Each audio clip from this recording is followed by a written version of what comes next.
राज्यात दिवसेंदिवस गुन्हेगारीचं प्रमाण वाढलं आहे। मर्डर, बलात्कार, दरोडा अशा प्रकारच्या गुन्ह्यांमध्ये वाढ झाली आहे। त्याच दरम्यान पुण्यात देखील धक्कादायक घटना घडली। शहरातील येरवडा जेलमध्ये पूर्ववैमनस्यातून एका आरोपीची हत्या करण्यात आली। आरोपी सराईत गुंड असल्याचं सांगण्यात येत आहे। जेलमधील तिघांनी त्याची एक धारदार हत्याराने हत्या केली। या घटनेनं शहरात खळबळ उडाली। या प्रकरणी प्रवीण रामचंद्र आचार्य, स्वप्नील प्रवीण आचार्य आणि किरण रामचंद्र आचार्य यांना पोलिसांनी ताब्यात घेतलं आहे। पोलिसांनी दिलेल्या माहितीनुसार सुधीर गौसचे आरोपी कुटुंबासोबत पूर्वीपासून वाद होते।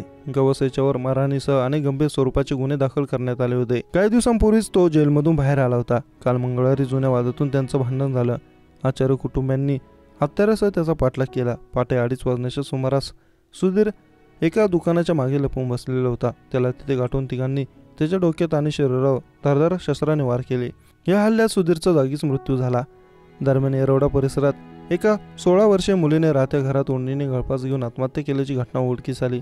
त्या मुलीच्या अल्पवयीन मित्राने पोलिसांसह अन्य कोणालाही न सांगता गळफास घेतलेल्या मैत्रिणीला परस्पर खाली उतरवल्याने पालकांनी तिच्या घातपाताचा संशय व्यक्त केला। आत्महत्या करण्यापूर्वी मुलीने आणि तिच्या मैत्रिणीने मद्यप्राशन केल्याचा दावा पोलिसांनी केला आहे।